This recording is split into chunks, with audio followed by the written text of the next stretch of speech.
What was your life like as a foreign correspondent, and how did you choose that life? Well, I chose it because I grew up in an incredibly dull part of Queens where all the houses look the same. As a matter of fact, when I was a young child, my mother had to put up an incredibly ostentatious green awning because I used to walk into other people's houses. And I think from then on I began to get an interest in things which were slightly more exotic.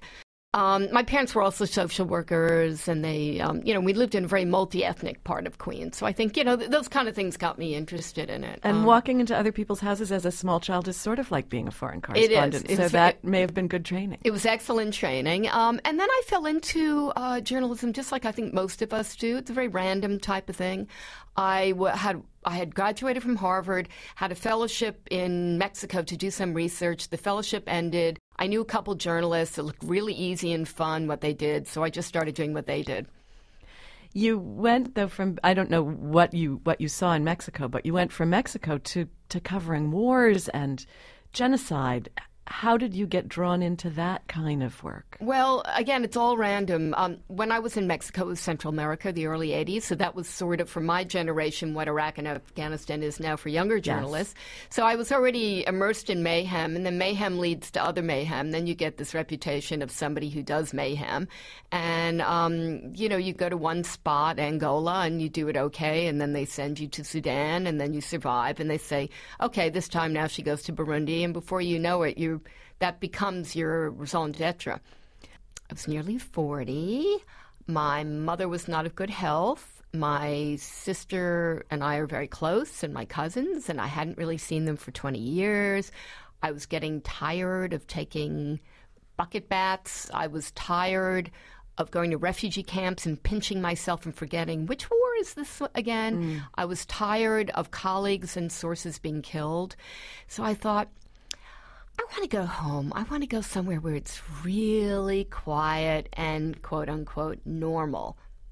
And that is sort of the central irony of your book, is that you chose to come home to New York City and you bought a house on a block that was anything but, quote unquote, normal. Or I guess it was normal for a certain part of the population. For the Dominican drug gangs, it was very normal.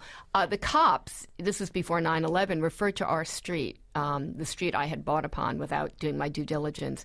They referred to the street as Ground Zero for narcotics trade on the entire northeast coast of America.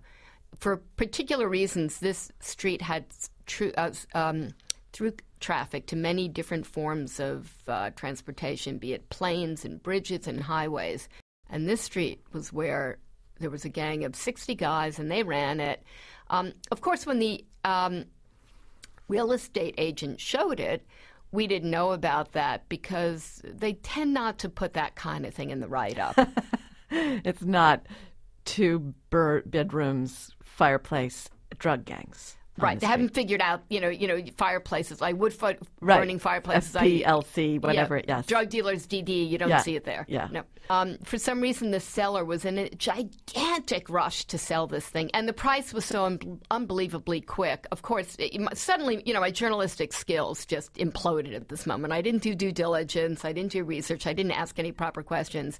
And my husband was still in Moscow. He was packing up. He hadn't even seen the house. And the house, I told him on the cell phone, honey, I just bid for this house, and it's going to cost us every penny that we have of what we have now in our retirement savings. And all he wanted to know was, what did the dining room table fit there? Was it big?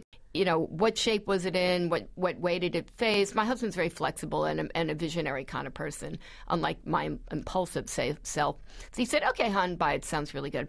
So, and these sellers were desperate to close on it. So we closed in 2 weeks. And during that time, they had made a deal with the local police precinct to keep the local crack addicts at bay. So every time I would go to the building and look at it, there was nobody in there. But apparently, there was a very menacing character who went by the name of Salami, because it's long and brown. So Salami was squatting in the crack house next to ours, but he also had proprietary claims on this house that I had just sunk every penny into.